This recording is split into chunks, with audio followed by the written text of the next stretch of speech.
Welcome back to the Growth Island podcast. Today we're going to talk about aging and how do you live a healthy life and ensure that those last years or many last years are actually really good years. And for that, I got a PhD in.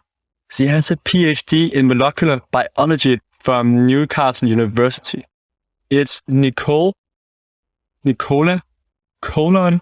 I did a horrible job of pronouncing that, but she is on many big podcasts. She is also the co-founder of Nuchido, which helps support NAD production. And for those of you that's a little bit in the longevity space of biohacking, you've heard about NAD and thought about like, what is that? So Nichola, thank you so much for coming on. No, thank you for having me. Nichola, you know a bunch of stuff about longevity and how we live long years. Like, how did you get into that? Well, it's not something if I'm quite honest, that I set off to be interested in. My background is actually in just physiology. And I studied that at university. I actually specialized when I did my PhD looking at drug and nutrient transport and how when you take a drug orally, does it get to where it needs to be? And this actually led me down an industrial career path. I actually went and worked in drug development.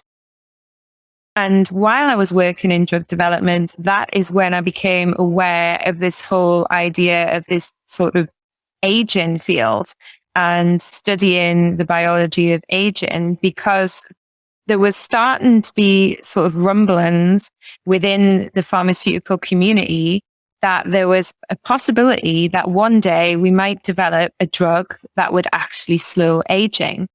And even to me, back at that time, sounded like an absolutely crazy idea. You know, aging is this thing that happens. There's nothing you can do about it. It's a natural phenomenon and it just happens. So when I first heard about it, I was a little bit skeptical. But then the company that I actually worked for were actually really interested in this. And they said to me, we actually want you to look into this further because there's quite a few companies that are now getting interested in it. And we want you to look into the science and we want you to basically, you know, do an audit almost of the science and tell us, is this a real thing? Like, is this actually possible? Could you ever develop a drug that would slow aging? So that's what I went away and did. You know, I spent nearly a year and a half actually just going to all the conferences that were looking at science that could potentially slow aging, reading all the papers, meeting all the key people in the field. And perhaps for your listeners, you know, they're probably sitting here thinking, what's a drug for aging? That's crazy. So the sort of reasoning behind it is that drugs companies are obviously trying to develop all sorts of pharmaceuticals to treat disease. And they're targeting all different things in the body to try and treat all these array of diseases that we suffer. However, one of the biggest risk factors for many of the major diseases that drugs companies are looking for is actually your age. So if you think cancer, heart disease, like all the cardiovascular diseases, dementia, the neurological diseases, basically getting older is worse than any of the other things you can do that are bad for your health. So scientists have begun to say, well, if age is the biggest risk factor, and we're now showing that aging can be slowed at a cellular level, then why aren't we targeting this as a drug target? So that's where it's all sort of came from. And that's how I got involved in it, working in the drugs industry. Fantastic.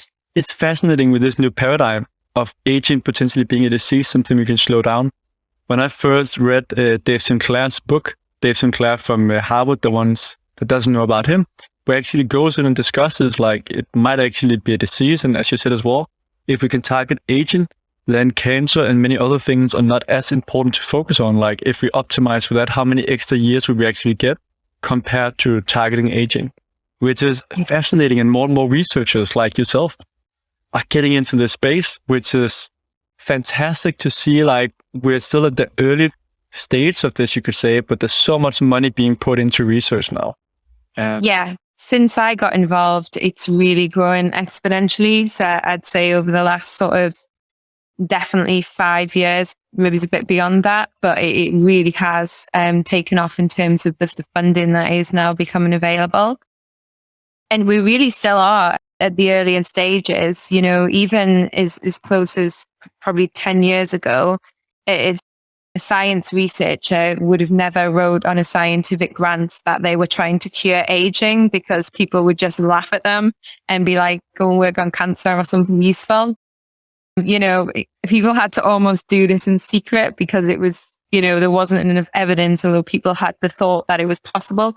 But now there's so much evidence and so much scientific literature and proof and data to show that you can reverse aging on a cellular level, that it's now a real thing. It's a huge industry with massive potential, but it's, most everyday people who aren't involved in this field are oblivious to it. They have no idea what's going on. And sometimes I have to remember when I talk to my friends and family and I'm, casually talking about curing aging, and they look at me like I'm crazy, that people just aren't exposed to this way of thinking. Like, everyone just still thinks there's nothing they can do. Yeah. Yeah, I think so. I'm also biased because I'm in these health circles, right? And you realize sometimes like some of the stuff you take for granted is like, it's just not mainstream yet. So, but there's a ton of stuff we could dive into. Yeah. This episode, we're going to go deeper into NAD. So that's one of the hot words in these longevity fields. What the hell is NAD? Yeah. So NAD is one of these breakthroughs that I just sort of mentioned. So there's been several different areas of biology that have been found to have an influence on aging, actually. And actually, by controlling these areas of biology, you can actually impact aging in a positive way. And one of them is NAD. So NAD is, here's a science lesson coming up. It's basically, it's a natural molecule. It's found in every single cell in your body. And it's got some really important functions in the cell. And the two main ones are, firstly, it's involved in our energy production. So inside our cells, we have little things called mitochondria, which are like little energy producing factories, which are converting all our food into energy that the cells can use. And basically, they do not function without this critical NAD molecule. So that's the first thing that it's really important for, is generating our energy from our food. The other thing that it's really important for is actually acting as a signaling molecule in the cell. As levels of NAD go up and down, they basically switch on and off various other things in the cell. And some of the most important things that they switch on and off are repair and maintenance mechanisms in the cell. So your cells are constantly needing to be repaired. They're constantly under attack with oxidative stress and DNA damage and things like that. And NAD actually acts as a signal to switch on lots of little repair and helper mechanisms that actually fix all that damage. So that's continuously going on inside you all the time. You don't even know that your cells are just repairing and recycling themselves. And basically NAD coordinates some of this job. Now, the reason it's... So some of the listeners have heard words like autophagy that often have them when we're fasting. Any connections here? Yep, absolutely. So NAD is important in autophagy. So autophagy is signaled by NAD as well. That's part of these maintenance and repair mechanisms, these cellular maintenance and repair mechanisms that are going on, which the levels of NAD help to coordinate them being switched on and switched off. And the reason it becomes a problem with aging is because our NAD levels decline quite significantly as we get older.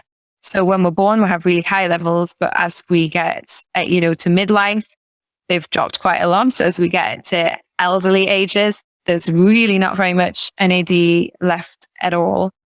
And to put that into sort of numbers, you're looking at about a 50% decrease in your NAD levels every 20 years. So, that's an awful lot to be dropping out of the cells, considering how important it is. So scientists sort of said, well, if we've got this molecule in your cells, it's obviously really important. It does all these important jobs that are linked to aging. and it declines as you get older. What happens if you don't let it decline as you get older? What happens if you keep your NAD levels at a youthful level and you just don't let them decline? So there was a series of very high profile studies that demonstrated that actually, if you could keep NAD levels high in cells or mammals, you actually could stop or even reverse some of the age-related decline that is associated with lack of energy and also with lack of maintenance and repair in the cells. So there was like fundamental things that NAD coordinates. So obviously, or is that? Yep, it was done in mice and in cells, and now more recently, there's been strategies and studies in humans to demonstrate that you can boost your NAD levels. So after those results, there was a huge rush to how can we translate this to humans? How can we actually keep NAD levels high in human cells, and can we get the benefits from it? So that has been a major area of focus within the longevity field. And, it now is starting to become more mainstream where people are asking, well, I've heard about this NAD molecule. What does it do? Like, what is it? But there's still a huge lack of understanding of actually what it is and why it's important, and also the best ways to actually boost it in your body as you get older. Yeah. So for the layman, you can kind of say NAD boost your cells. And if cells are healthy, then you're going to feel better. Exactly that. Okay, so if you're sitting at a pub and someone's like just watching a football match, that would be an easy translation. Yeah. So if we're like, oh, that sounds pretty good, let's top up on that NAD. So also, like, what's the difference in NAD and NAD plus? Because you often see both things. Like, what does that mean? Yeah, so it's NAD, the three ways you often see it written: NAD, NAD plus, and NADH. And basically, people tend to write NAD with and without the plus interchangeably. There's not really, a great deal of difference there. But on a molecular term, there is a difference between NAD plus and NADH. And NAD plus is basically what we would call an oxidized form of NAD, and NADH is called a reduced form of NAD. And basically, this is in chemical terms, it's to do with the function of how NAD works. So basically, NAD flips between these two different states very easily by losing or gaining electrons. And that's how it actually helps to generate energy in the mitochondria. So in the body, sometimes it'll be NAD plus and sometimes it'll be NADH. But the one that's most implicated in longevity and aging is the NAD plus form. Got it. So how do we boost NAD? The $1 million question. Yes. So at the current state, because I guess I think when it's talking in 10 years, it's going to be, we'll know new things. Yeah, well, yeah. So I think the main thing for people to understand before you can grasp how to boost your NAD is, first of all, you need to understand why it's actually declining in your body and how your body actually normally produces it when it's young. So to answer that question, the first thing is, when you're young, basically the way your body makes NAD, it essentially recycles NAD. So as NAD is used in your body, it's actually broken down into what we would call precursors, which are like the raw material or the building blocks that make NAD.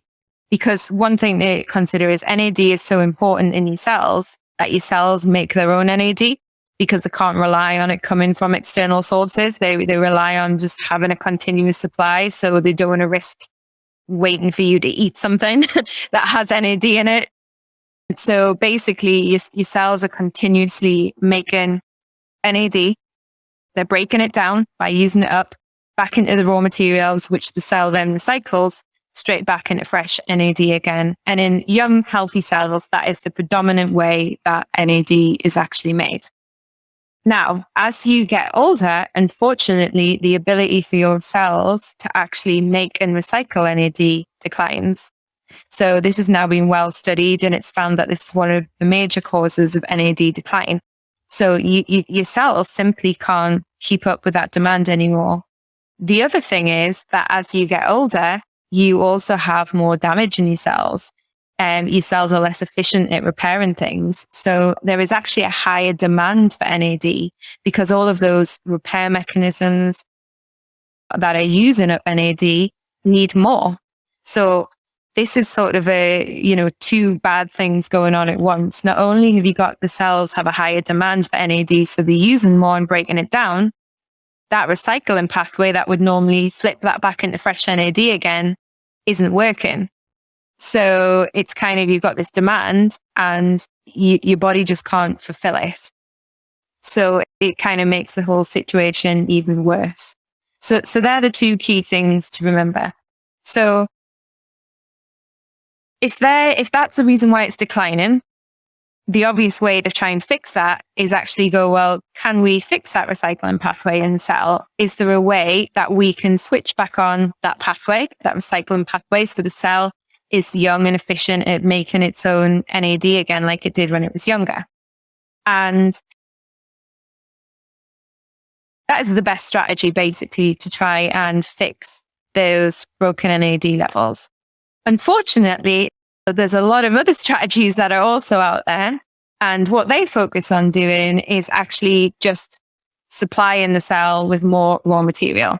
So that approach is, well, if you've got low NAD levels, surely if you take a supplement that contains some of the building blocks for NAD, somehow it's going to go in your mouth. Hopefully it's going to get to your cells. Hopefully your cells are going to make it into fresh NAD. There's a lot of hoping that's going to happen. And it does to some extent. There is some data to show that if you take precursors to NAD, it will be made into NAD. However, it completely ignores the reasons why your NAD is declined. So actually the better strategy is to try and look at ways in which you can actually boost the cell's own ability to make its own NAD again, because it's perfectly capable of doing it without any outside influence. It just loses that ability. And the reason it loses that ability is one of the key enzymes in that pathway declines with age. So some of the best strategies would be to actually try and boost the levels of that enzyme in your cells so it can naturally start generating and making its own NAD again. Got it. So it's quite a lot to get your head around. So sometimes little diagrams are easier. But so kind of say you can either supplement that directly with NAD and hope that the body actually absorbs it and goes into the cells. Well, that is one strategy with pure NAD. The issue with that is NAD is really unstable. So remember I said it's naturally designed to flip between different forms and break down and be rebuilt. So actually just taking a pill that has pure NAD in it doesn't do anything at all, because the NAD just gets broken down in your stomach and basically passed out or absorbed as precursors. But orally, people can take the raw material, so the precursors that the body then takes into the cells, and then it manufactures it into NAD. But again, that doesn't address the root cause. And then you can also get an IV, right? Yeah. So IVs are becoming definitely more popular. They get around the problems associated with NAD getting broken down in the gut, because you're bypassing the gut, going straight into the blood. There's a little bit of a argument over how much of the NAD actually goes into the cells whole versus how much gets broken down and then taken up and then reassembled back together. The jury's still out on that one. But again, IVs are very, very expensive.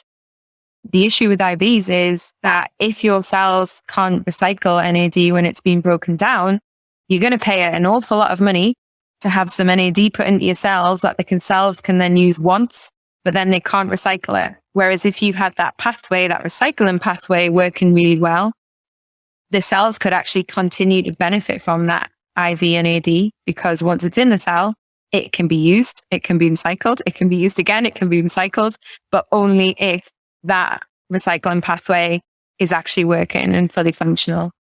Got it. We'll come back to that, but just so someone listening can kind of understand the different opportunities and how that fit in.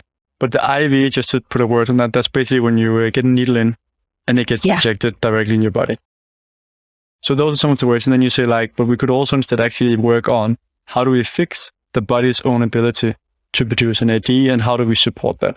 And that's exactly you suggest is the best approach. Yeah, because it's actually addressing the real reasons that are actually causing that decline in the first place. Whereas the other approaches are kind of just ignoring what's gone wrong and just trying to, paper over the gaps. So just keep painting the wall instead of actually making sure that the wall doesn't lose the painting.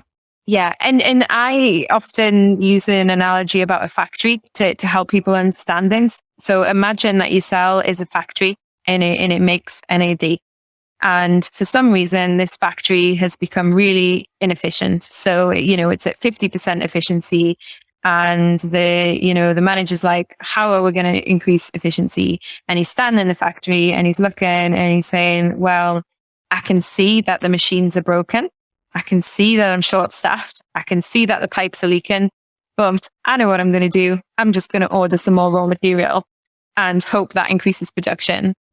Would you do that? It would be ridiculous. Actually, what you need to do is you need to fix the machines. You need to get more staff. You need to plug the leaks and actually address what the real issue is. And then you could probably increase production even without ordering any more raw material.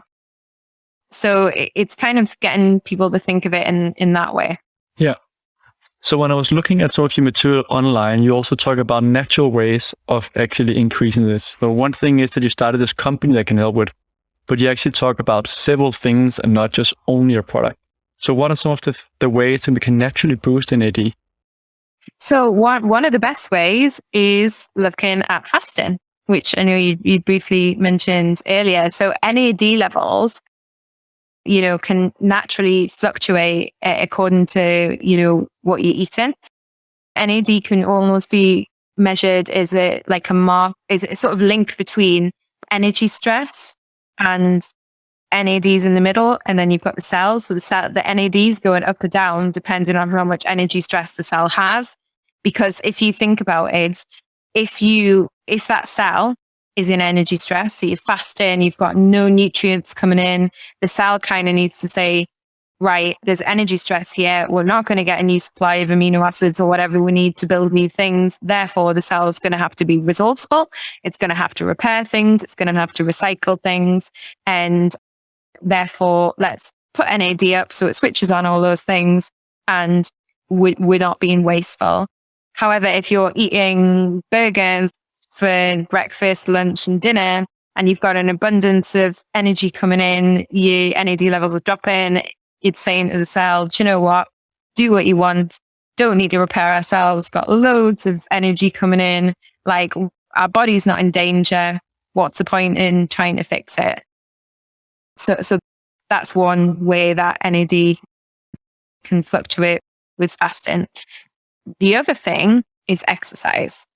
So when I'm talking about this recycling pathway and it declining as you get older, and the reason it declines is because of a key enzyme in that pathway specifically declines. And this enzyme is called NAMPT. And exercise has been shown to actually boost your NAMPT levels in your cells. So just by doing some exercise, you can actually improve the recycling capacity of your cells to use and recycle NAD. And so that's been quite well studied now as well. Fantastic. So it's interesting how the more people talk about in the longevity space, everyone is just like, fasting is the thing. Eat less is fantastic. We have that as a free thing. And exercise, everyone talks about that as well. So those are two things you can do.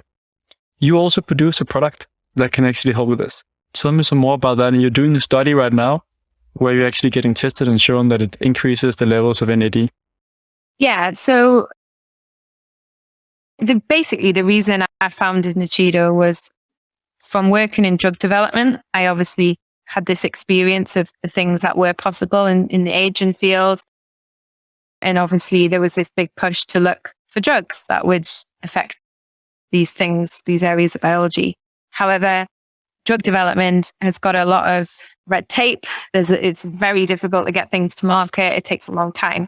And I was slightly frustrated that there was all this incredible science going on, that actually, how could we get this science to people much quicker than it's going to take to develop a drug and benefit people?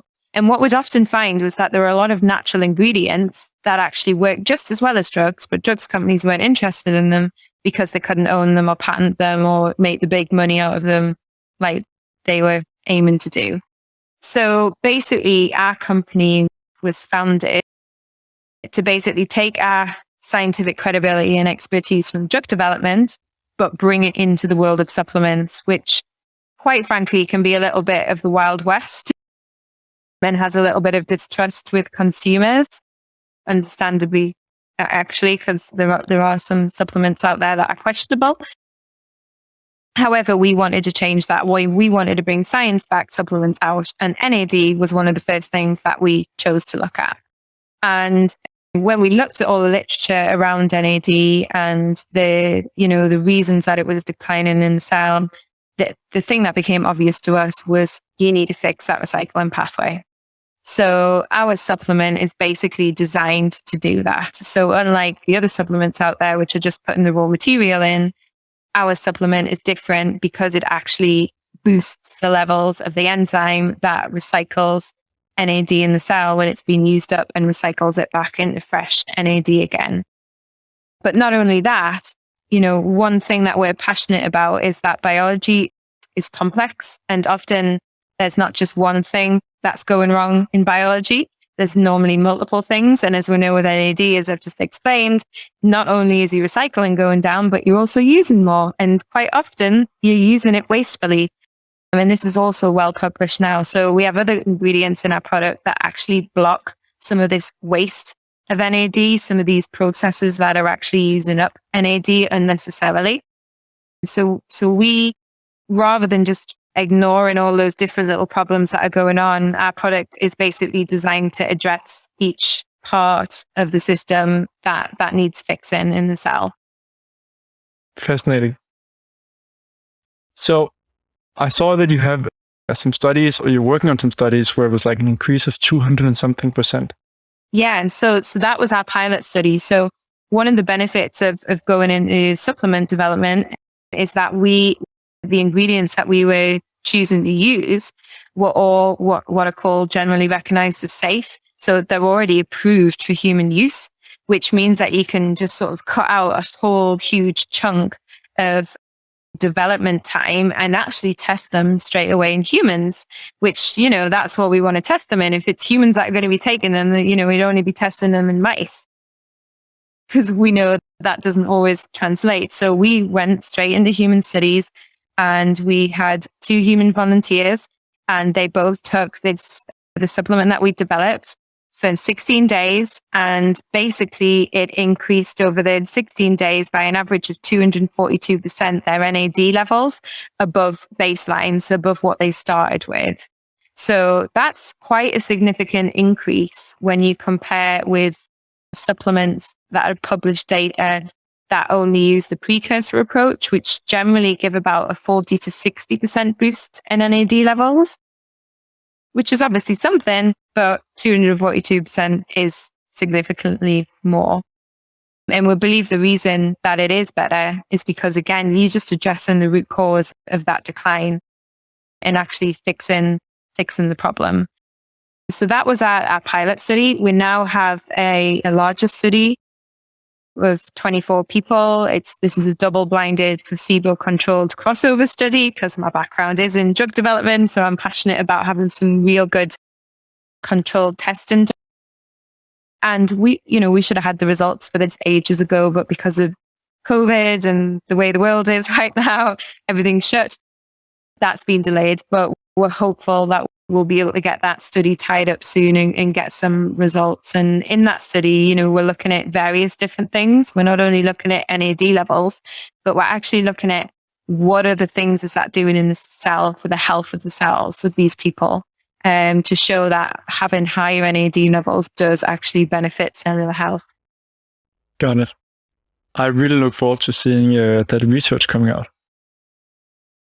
But I can imagine you... Been a long time waiting for it. I can imagine. but it's going to be fantastic to get out. So do you need to do this like your entire life? Or is it like you do it in cycles, or how does that work? So this is one of the things that we're really interested in looking at in our study. So, I mean, if you're looking at strategies that are using the precursor approach, so just putting raw material in, because you're not fixing the root cause, then technically that is a lifetime approach, because you're never fixing anything. You're just, again, papering over or painting over the cracks or whatever, However, with our approach, because we are boosting the levels of those enzymes and improving the efficiency of the cell, there is a possibility that might benefit from a cycling approach, that, once you've boosted the enzymes, it might stay there for a while. And then, but this is something we don't know. So this is something that we are looking into in testing. But the one thing I think to kind of discuss is that a lot of these interventions and strategies, when they're to do with aging, need to be considered as like almost like an investment in your cellular health. They're not going to be some sort of quick fix where you do it once and then that's it. At the end of the day, NAD declines. That's a given. It keeps going down. So it's actually keeping that at a level that's healthy. And that healthy level, it's going to be easier to get to or maintain if you start earlier, versus somebody that's older that has to almost pull it back up to useful levels again and then keep it there. So yeah, you have to look at a lot of these things as a bit of investment in your health. Got it. And how about like, when should you start? Now you pointed to like the earlier you start, the better. But I know several friends have looked at it and they're like, wow, it's a big investment, because NAD supplements are still fairly expensive. Depends on how much money you're making. So they're like, should they wait a few more years? Like, is it so important for them right now? Are the prices going to, like, why is it so expensive right now? Is it because it's a new industry and we don't have the raw materials? So we're looking at like in 5 years time, it's going to be available for most people, like many other supplements. And there was 2 really questions in one. Sorry, Nichola. Yeah, no, that's fine. So the first question was, what age? And this is something I get asked a lot, and, there is no set answer to it. Personally, looking at all the data I've seen, I would say mid-30s. That's when it really starts to tail off. And I'd say there's no coincidence that around that age is where you start noticing the first sort of signs and symptoms of aging, such as, you're not recovering like you used to. You may be getting the odd wrinkle or grey hair. You're not feeling as energetic as you used to. So I would say around that age. However, NAD levels are not only influenced by your age, they're also heavily influenced by your lifestyle. So if you're, say, a 35-year-old that is super fit, is exercising all the time, is eating really clean, has perfect sleep, is fasting, is doing everything, then the likelihood is that you'll have good NAMPT levels and good NAD levels and good recycling. However, if you're a 35-year-old that's eating cheeseburgers all day and not exercising and staying up all night and not sleeping properly and blah, blah, blah, all of the bad things, then your NAD levels are likely to be much lower. And there's also various health conditions that are known to be associated with low NAD.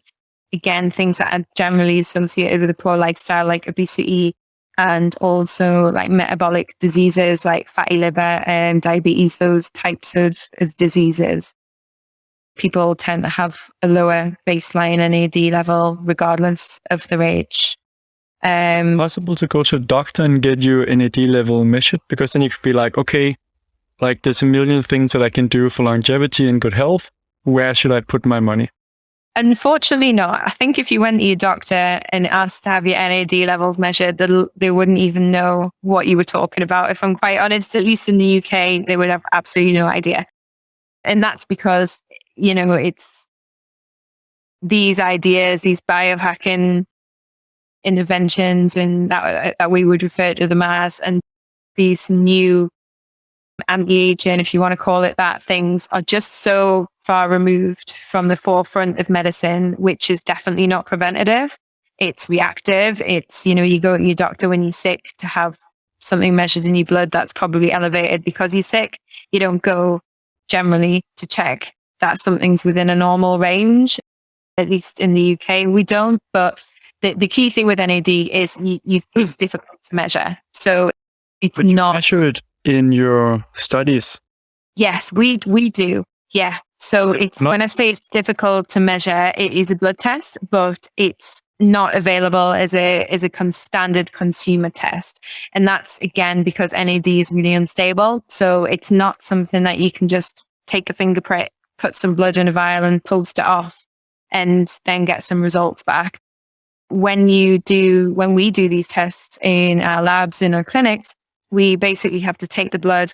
The blood has to be immediately placed on ice, and then it has to be immediately processed to extract the cells and then cryo frozen, so frozen below -80, to preserve the NAD so it doesn't get degraded. So unfortunately, what that means is it's just really difficult to measure in a doctor's surgery or to measure at home or anywhere really. You kind of need access to people who can immediately process the blood. And then the actual test for doing it is quite expensive as well. So I really hope someone will develop something that may be an indirect measure of your NAD or something like that that's consumer friendly, because I think it would be, because it's so important in the body, it would be a really good thing to track and monitor. But unfortunately, we're not quite there yet. What about some of the functional medicine doctors? Do any of them do these kind of tests? Because I know one thing is your standard doctor. So functional medicine doctors, definitely, obviously, they know all about NAD, but it's the same issues with testing it. I know recently there have been some tests that are starting to be advertised as an NAD blood test that you can, functional medicine doctors can do, or you can do at home. Again, I haven't seen any data that would support the stability of those tests. I know from our own stability tests that NAD degrades very quickly if it's not processed immediately. So I still, here to be corrected if I'm wrong, but I'd like to see some data from these companies that shows that actually, it is stable on a blood spot card or it is stable in a vial, because from what I've seen, it's not. So I don't know how they're getting around that. And I'd be a little bit skeptical because they are very expensive tests. So yeah, still hoping someone will develop something, but not quite there yet in terms of a consumer product. There might be an option for or an opportunity for one of the listeners out there. Yeah. Some good scientist or someone that's like, I gotta find a scientist. If this is really the future that we need to ensure our NAD levels, and it makes sense that you can kind of test it to figure out what should you take and how much should you take. Yeah, exactly. And this is it, because it could be that, depending on your age, you'd need to take different doses, or maybe you take a half dose or every other day if you're younger, and when you're older, you need a bigger dose. And for that reason, we actually recruited a big range of age groups. So we had people from age 20 all the way up to age 80 in our study, because one of the things we really want to look at is they were all on the same dose, but does it have as much impact in an older person, or do they need a higher dose? Or alternatively, do you see a much higher impact in an older person because they simply have more need for it? Whereas a younger person, you don't see as much of an impact because their NAD levels are higher already, if you know what I mean. Yeah. So they're all interesting things that we will be looking at. Yeah. What are the projections in regards to getting this at a price that more people will buy? So today, I think it's like £60 a month for your product, which if you have money, you want to invest in your longevity, it makes sense for some of these different products. But if someone is sitting like, I'm just simply not making enough money, what will have to happen for the prices to go down? So personally, for our company, it's about growing the awareness of NAD. At the moment, it's still relatively unknown. And as with anything that you have to manufacture, the more demand there is, the better prices you can get on raw materials, the cheaper you can make it, the cheaper you can sell it on to your customers. It's sort of a vicious circle, and that you have to be able to have those early adopters who are willing to pay, a more expensive price because they believe in it and they want to be an early adopter and start taking it. And it's those people that then grow the popularity and the awareness until eventually it would hit mass, and then it would be better economies of scale on raw materials. And I think, that is the issue with a lot of the new things that come out in this space. The adoption is slow to begin with, which impacts on the cost that companies have to sell the products at. And, the other thing is, there's, compared to some supplement companies, that we've invested an awful lot in testing. Many people don't realize that the majority of supplements out there have never been actually tested on people and have no good data behind them. So, it's kind of like a balance of yes, it's more expensive, but are you more willing to invest that if you've got some sort of guarantees or some more reassurance that it actually is working and it actually has some good science behind it? Because, science is expensive to do. But there's no doubt a lot of the supplement industry is absolutely it's crap. If you look at fish oil and so on, so much of it's contaminated, right? And it's so hard because it's not regulated in the same way as pharma. So you really have, as you said, the Wild West, where you have super good quality, and then you have a lot of stuff that actually do more harm than good. So yeah, and this is it. The cheap stuff is not always best. No. But with most innovations as well, often the price starts really high.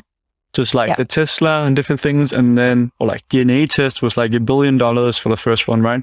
And then you see technology getting cheaper. And so it's interesting to understand, is it the technology for producing it? Or it might more be the being able to produce it at mass, so you get better prices on the raw materials. Yeah, a bit of both. I think, initially for our company, we began in 2017 as a startup company. So, we had to basically fund all the testing, fund all the formulation, the development without, starting from nothing. We weren't selling anything. We weren't making any revenue. So it's all of those costs that had to be absorbed initially to get it to the point where we could. And I think, we've got several, obviously we spoke about NAD today, but we actually work on several other areas of aging with other products coming through the pipelines, which again are all completely new. They're completely new concepts of things that haven't really been brought out as supplements before, addressing areas of cellular aging that just are unheard of in the supplement space. So it takes a lot of extra effort in, actually the testing, the development, the formulation, and also the raw materials, because they're not bog standard things that you would get off the shelf, like, a vitamin C or a zinc or whatever. They're things that are more expensive generally because they're not as common. Yeah, that makes sense. So hopefully people can get on board, help drive the adoption, and then they'll be able to see prices going down. And people that are having lower paid jobs that are still spending most of the money on getting healthy food might have to wait a little bit before they're jumping on this. Yeah, exactly. And in the meantime, they can go to the pub and tell their mates that NAD is something that is good for your cellular health. And that, you don't need expensive supplements necessarily. You can exercise, you can actually do fasting and other things that are free. So NAD is something that there are multiple ways. And, some people choose supplements, some people will choose to exercise, some people will do everything. But there are options. And but I think first of all, it's that education and getting more people to actually be familiar with what it is and what it's doing in the body and why they should care about their NAD levels. Yeah. Nichola, time is flying, as you can sense. I promise you wouldn't be too long, but I have so many questions because it's so fascinating, and I would love to hear more about the other projects you have coming out. But I guess I'll have to invite you back for another session. Where can people find out more about you and your company? So for me personally, they can Generally, I'm on Instagram. They can follow me at Dr. Nichola Conlon, which I'm sure you can spell out in the show notes. And we also have at Nuchido, which is a company Instagram account. And we're also on Facebook and the usual places. And also our website, which is www.nuchido.com. And Nuchido is spelled Nuchido. And there we've got a lot of information about the studies and the product and the ingredients. And so go and check that out. Fantastic. And before we started, you talked that you might be able to give a discount for the listeners. Yes, absolutely. We'll get a discount code sorted out for your listeners because, we do appreciate that it is an expensive product and that people may not be able to afford it. So anything we can do to help people, we certainly will do that. Yeah. And if someone is listening thinking like, wow, this is amazing. I can help by buying this product and helping myself. Are there any other ways that people can help you and your company? Well, I think, just actually spreading the word.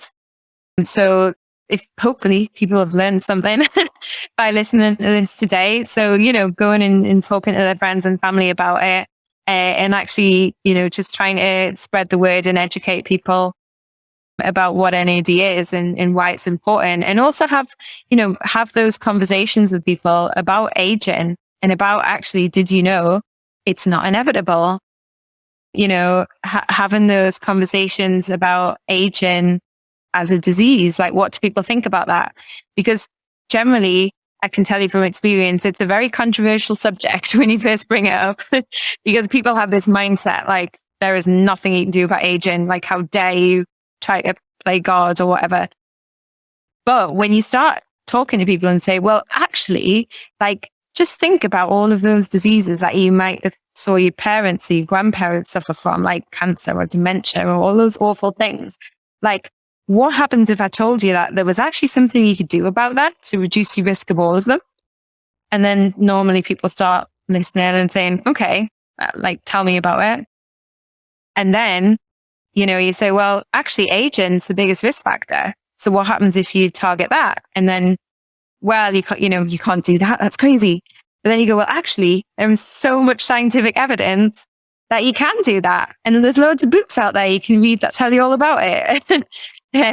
So, it's people tend to very quickly start shifting their opinions, especially when you start talking and make it relatable to them. Talking about if most people have seen elderly relatives suffer with dementia or something like that. And if you're telling them something you could do about that, this isn't inevitable anymore. Go and Google it. Go and read some things on the internet about it. There's a lot out there now. So that's one way people could help, is just have the conversations and actually talk about it with people and get people to think differently. Fantastic. Well, this is definitely one way of putting out the word and starting that conversation. Nichola, thank you so much for your time. No problem. Thank you so much.